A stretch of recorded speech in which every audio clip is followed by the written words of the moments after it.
Well, Yes. SummerSlam did not feel like a Big Four pay-per-view. No, it did not. It felt like it was booked in 4 weeks. It did 1 week. Been 1 week since you booked with me. It's been 1 week since you booked with me. By the way, I'm John Ritland, that is. And the Terminator. Yes, still gonna roll that. Yeah. All right. It wasn't that it was a bad show. No, it wasn't. But for a pay-per-view that's been going on since 1988, I did not expect us to match a WrestleMania. I didn't even expect us to match a Rumble. But for what they put into this, and they put some into some of the matches, not all the matches, this did not feel like a big show. No, it did not. Did not feel like the big show.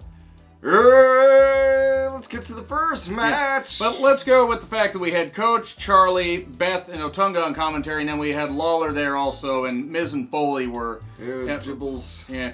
JBL and Sam, I'm just going to let you figure out what I would name them as a tag team. Which one was a heel in that duo? Both of them. Yes, definitely both of them. So, an Owens interview, and then a Finn interview with the club. They are the club, they are not the other name. Teasing... The OGOC? It had to do it, Chris. I did. It's a stupid name. I know that you know that. Or know that you... Why? Do you not appreciate the name of the ARC? Wait, German announcers weren't announced yet. No, that's Arcton. That's a good point. But yeah, they were teasing Balor possibly joining the club. Hey, maybe you need some help when facing the Fiend. Oh, it's the Fiend! He's so scary! Anyway, we get... Two matches were announced the day of the show. Yes. Stop doing this. Please. Yeah. Like, announce them a couple days before. Announce them the day of. You have, like, how many hours of TV? Too many. Apparently, because they can't even do that right. Only Lorcan versus Drew Gulak. Gulak... Put your finger up in the air like you just don't care. I mean, old Lorcan... I don't care. You can't see it now. I could be doing anything right now and you wouldn't know. He could be doing what I do, twirling a woman on my finger. But anyway, moving on from that. Gulak is becoming Damien Sandow, and nobody can tell me otherwise. Otherwise. You know I asked for that joke. I did. Okay, so one, I liked the strikes. I liked, the fact that at one point Gulak was just giving, Oni repeated strokes to the back of the head. I may have been watching a different match entirely. This was a match where you were pretty sure that Gulak was going to come up on top on this one. And he did. Yeah, he did. Lorcan put on a good show. I really wish they put this match on a little later. Even if it was on the pre-show, like before SummerSlam began. Because some of you may know, I'm a big fan of 205 Live. And I like what they're doing with Gulak. I like Lorcan. I think Lorcan and Birch are a very good team. If I actually had the chance to sign a team, if I had billions of dollars, I'd sign Lorcan and Birch as a team. The match was good for what it was, but it's 8 minutes. Oh yeah, and they had a commercial in the middle of it. Yes, during a championship match. The preview for SummerSlam. Because, you couldn't have waited for the other 2 hours you had in a SummerSlam and before SummerSlam to do this. I get it. They have multiple platforms. They do this stuff on YouTube and that kind of stuff. Did Buddy and Apollo get more time than this match? But no. Okay. No. But, we didn't get Drake, Truth, and Carmella and more 24/7 stuff. So Drake approaches the kickoff panel or he's looking for R-Truth. And as Drake walks away, the camera zooms out and you see that R-Truth and Carmella are hanging out in front of the table. Right under the glass partition. So Drake comes back out after seeing what's on the camera because unlike most superstars, he actually takes a look and see what's on the display. And he comes back out and shenanigans ensue. R-Truth and Carmella run away. And that was about it. Drop this fucking title, please. Just drop it. Anyway, Buddy versus Apollo. And again, a match that was just added. The match was fine for what it was, but it was a SmackDown match. This could have been on SmackDown. And I like Buddy. I like Apollo. Yes. They deserve better. And then Rowan guess who this did not help? Anyone. Yeah, it didn't help either of them. I mean, Rowan came out and ruined everything because that's what Eric Rowan does. Murphy's Law! Yeah, I know. Get it? Yes, Chris, I get it. They're continuing the story that Buddy said, he saw Rowan back there. I get it. They're telling the story. It's just Rowan doesn't know how to drive a forklift. He doesn't know how to stop being injured all the goddamn time either. He's not injured at the moment. He's giving Rey Mysterio a run for his money as far as how many times Rey has been injured. You think Rey could run for his money? Pesos, maybe. What? Anyway. He wrestles in Mexico, too. He's American. Yeah, but he also wrestles in Mexico because he's popular there. So Brian watches from the back. This did nothing for anybody. I don't care about the storyline. I don't care who attacked Roman Reigns. I don't care. Sorry, you want the Attitude Era back. Oh, wait, we get to that later. Elias is out there. He got a pop, and then he knocked the Maple Leafs and the Blue Jays, and then Kawhi Leonard leaving, which, by the way... and then... apparently he was standing way too close to the Toronto superstar known as The Edge. Wait, that's the rated R. The rated R superstar! Chimmel can do that so goddamn well. So Edge comes out, and it's a spearing him.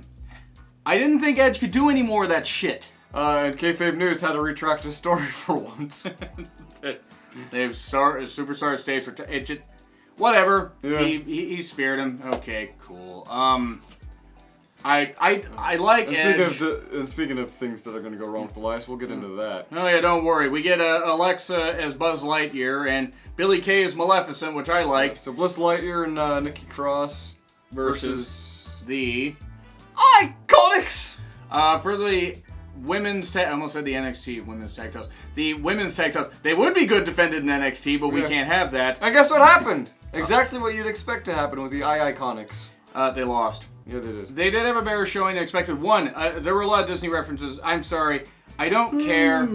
I just briefly say Corey's commentary is unbearable. Unfucking bearable. We know. Put him on one show.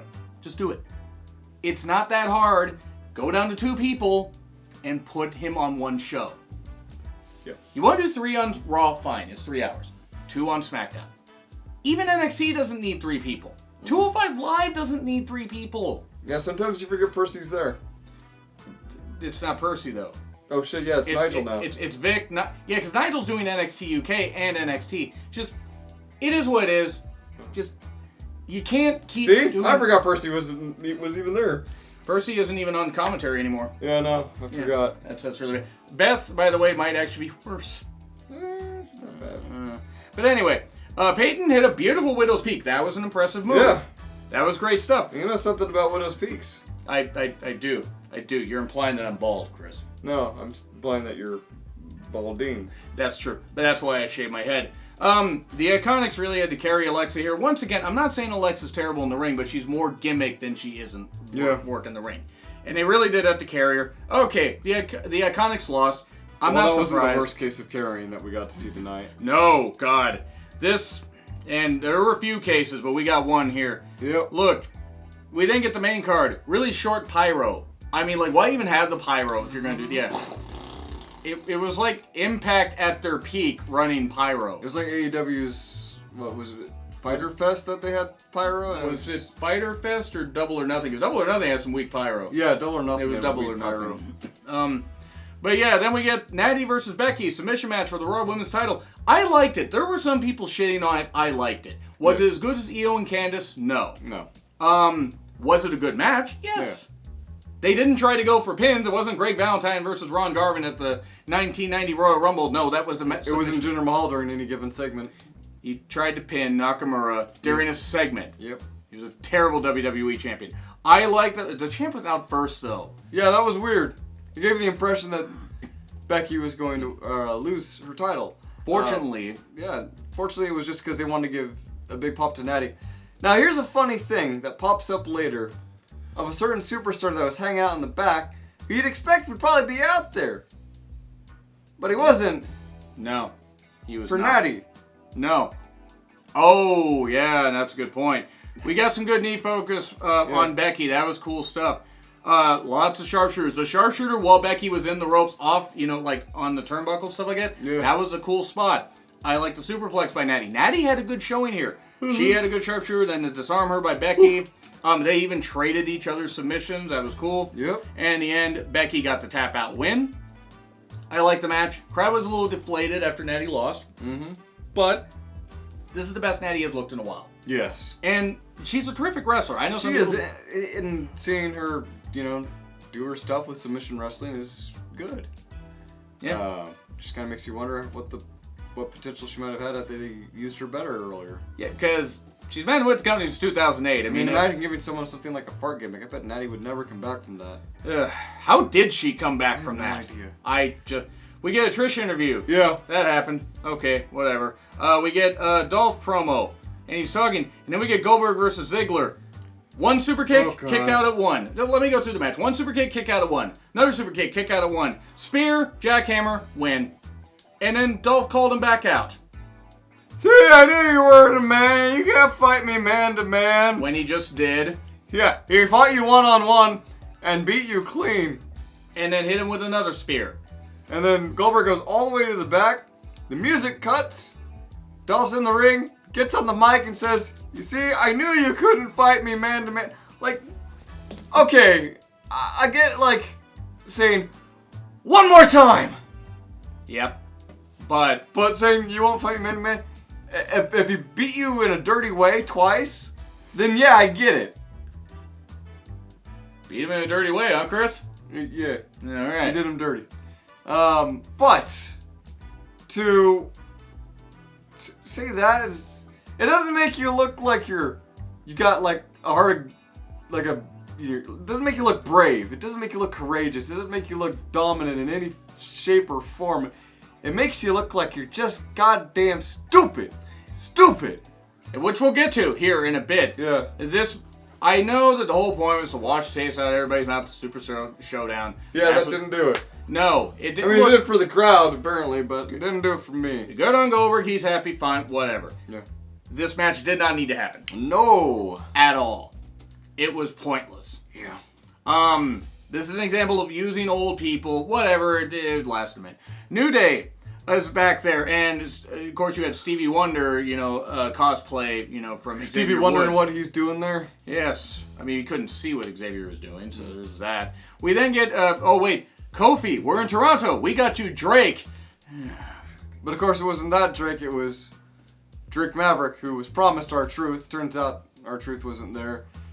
Drake embarrassing himself, and then he's like, R-Truth isn't even here, and he heads off. And he keeps the do-rag and keeps his stuff. And the unicorn horn. And the unicorn. And he keep for later, I assume, so Renee can use it. So anyway, we then get she won't consummate the marriage yet. We then get to consummate. So we get, that's how it's said, right? Yeah.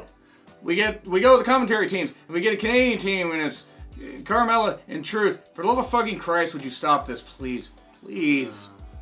This isn't funny to me. I know it isn't. I know you got a kick out of it. It gives you an aneurysm. It's just stupid. I know. It's not a good to me. Okay. It's not a good kind of stupid. I know you like it though. Yeah. People liked it. That's fine. Ricochet versus Styles. What was Ricochet dressed as, Chris? He was dressed as Nightwing. A+. That was actually. But much like Nightwing, you probably should have just waited for Batman. Yeah. This match was fine. You had Gallows and Anderson. That's what they are. Styles, Gallows, and Anderson. That's what they're called. Until you come up with a better fucking name for them. There was lots of knee focus, which is smart. After Ricochet taken to the air, Styles kept focusing. Smart. You had Anaconda Vice. You had stuff like that. Lots of interference. And I'm sorry. If I'm going to dog New Japan for it, I'm going to dog WWE for overdoing it. Yeah, could you imagine like someone like a group like the Bullet Club having interference and... Wait a minute. Wait, about that. Yeah, it's like Chase Owens matches, only I actually was somewhat invested in this. Hi to the Chase Owens fans, by the way, all two of you.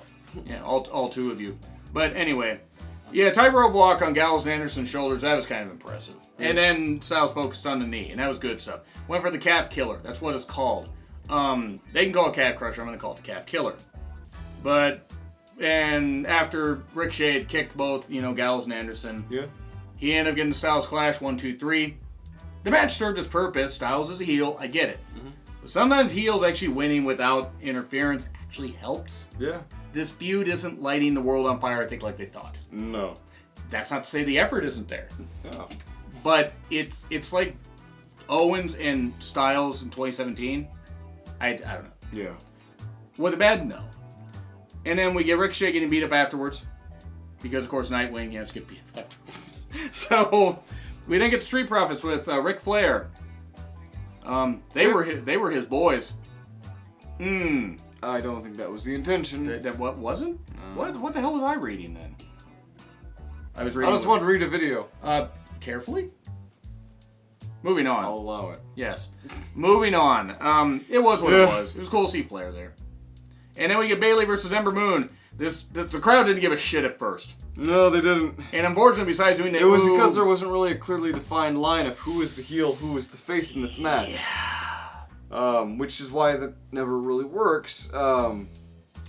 People just ended up resorting back to what they're used to, which is mostly chanting for Bayley. Bayley, hoo-ha, I wanna know if you'll be my girl.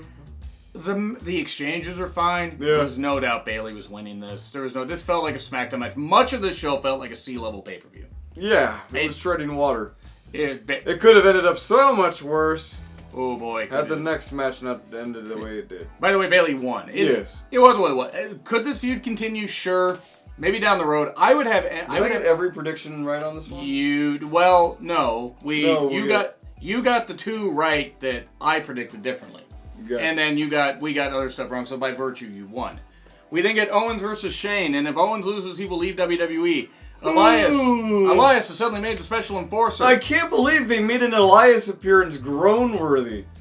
Look, and I like Elias. I know you do. Yeah. But I agree. He deserves so much more than what he's getting. You wanted the Attitude Era back, you dumb fucks, here it is. And all it's over fucking glory. Yeah, and so we get Kevin Owens versus the best in the world.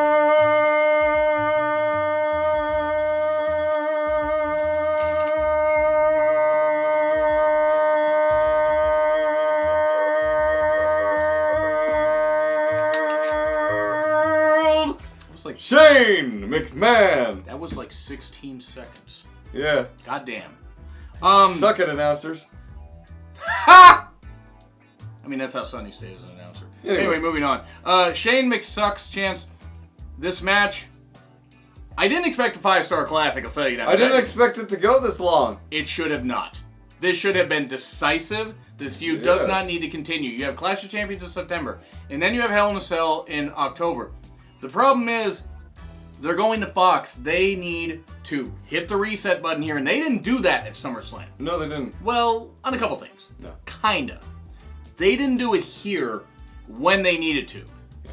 And things I liked about this match, though, came towards the end of it.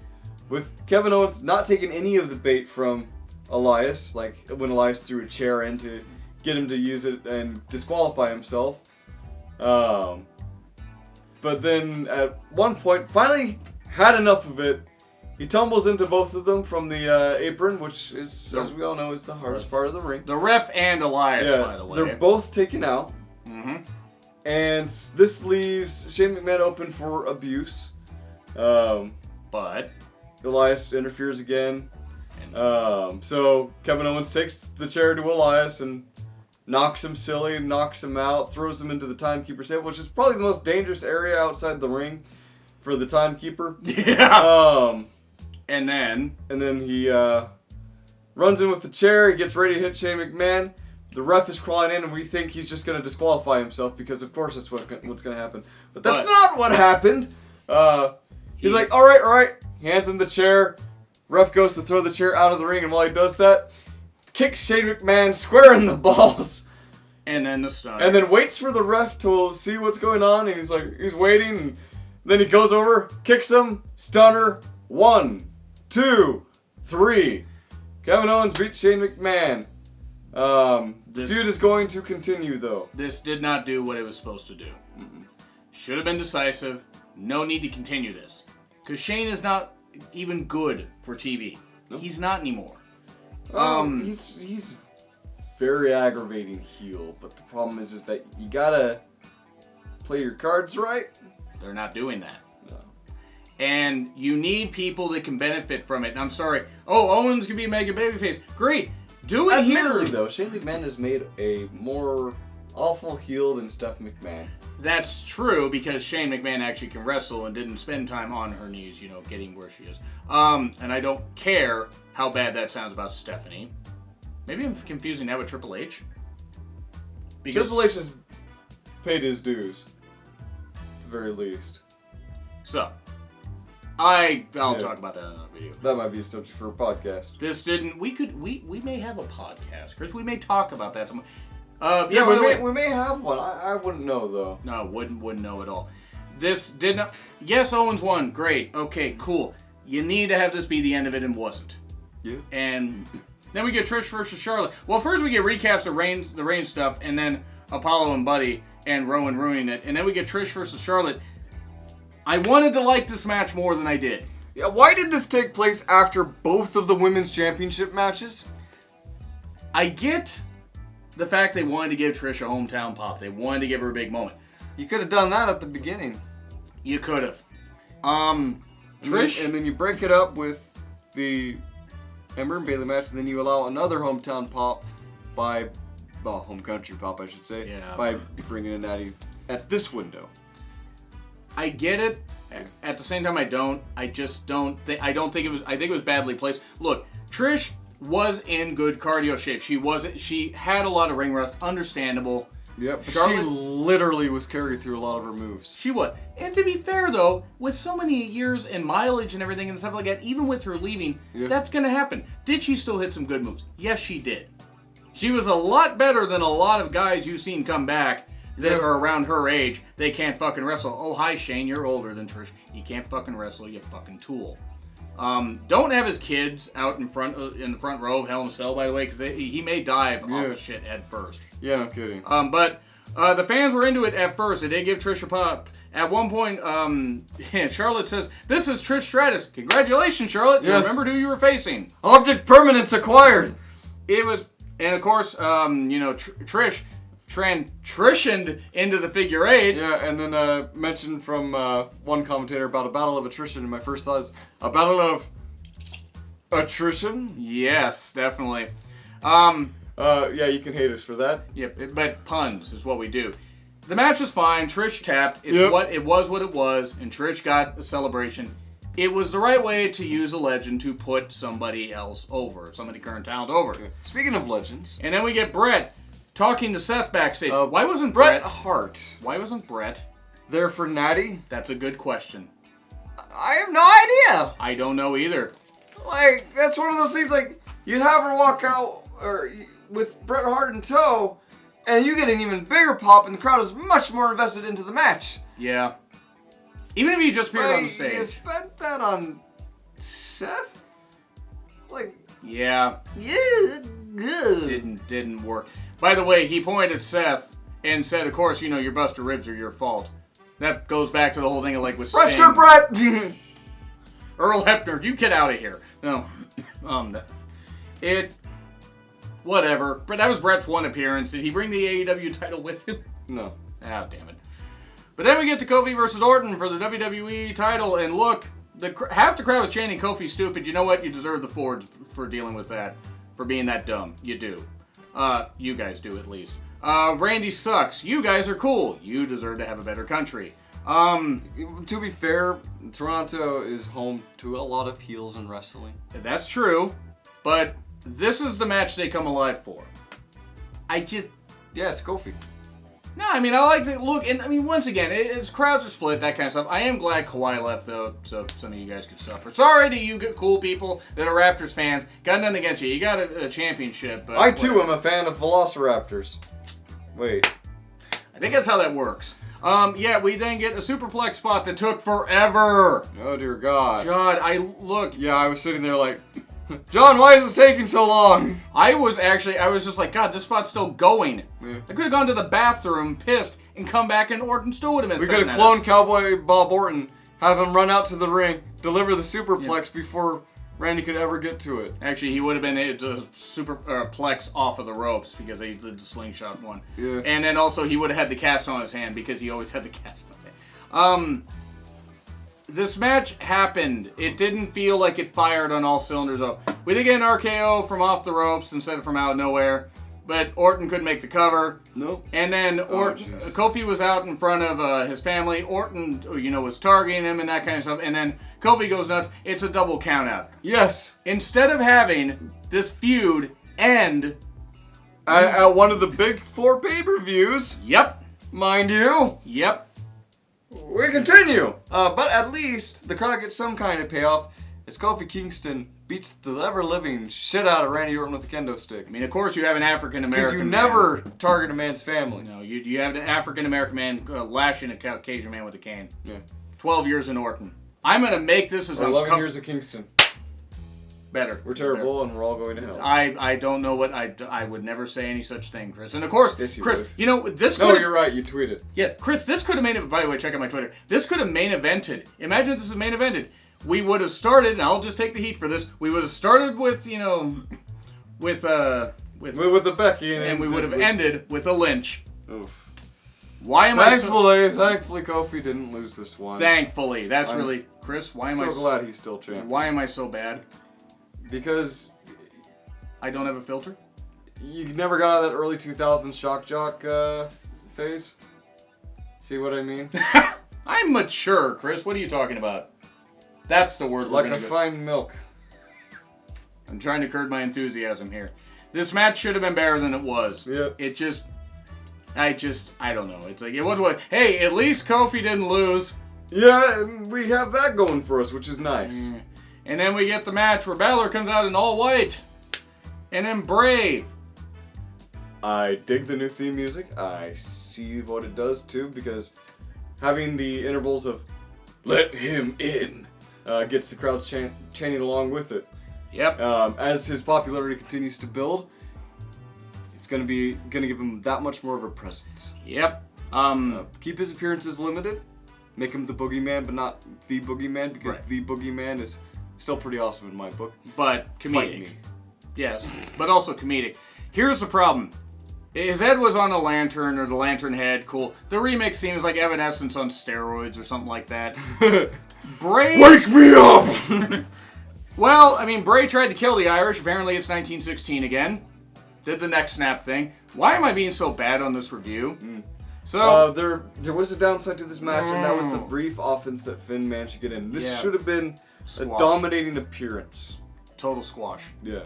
Because Balor's taking time off. Yeah. He could have eaten this loss. Now he did. But despite his offense, yep, it was not enough to conquer Bray. Nope. And look, I like the entrance. Just let him in. Remember, the Fiend is just an R away from being the friend. It served its purpose. Yes. I hope that they stick with this, but I'm not optimistic with Vince. Yeah. They did what they did. It's different. It's not scary. It's comedic. I laugh at it, but I laugh at a lot of horror movies. Yeah, I know. So we then get the Brock versus Seth Universal title. This was not good. It wasn't bad. No. It just wasn't that good. You get the crowd cheering Lesnar and No, I have to say it was a decent match. Yeah, but you had the crowd cheering Heyman and Lesnar because you're all fucking stupid, by the way. You were also expecting Seth to get booed. He did kind of get booed, actually, at first. At the beginning, yes. Yeah. But as the match continued, crowd was drugged back to Seth's side. Yeah. And they got excited as more and more Seth forgot that his ribs were injured. The stomps and stuff like that, the rib tape being picked and Brock just throwing in. There were some great spots in this match. The dives. So even if we were invested in the match before, there was some investment now, and we were so expecting Brock Lesnar to walk out as champion. He didn't. And I'm glad. Right. Because I predicted that Seth would win. You did. Brock, the frog splash through the table high. Rollins did. The flog splash. Whatever. Get Heyman out of the fucking camera, for the love of God. Right. God damn it, I don't want him there anymore. He's on creative, let him be there. Look, the frog splash through the table is cool. A couple stomps, Rollins wins. Great. Cool. Never have the title on Lesnar again. He's going to beat Kofi in October. Yeah. But C+. I'm going to give it a C. But if you see the positives or the negatives in the show, let us know on the poll here or down below in the comments. Yep. Hit the subscribe button. Share the video. We like more views and everything and all that. I'm going to be back with a G1 finals review very soon. Yep. But, yeah, I'm John Ritlin. That is the Terminator, whose battery is running out on the camera. We will see you tomorrow. Yes.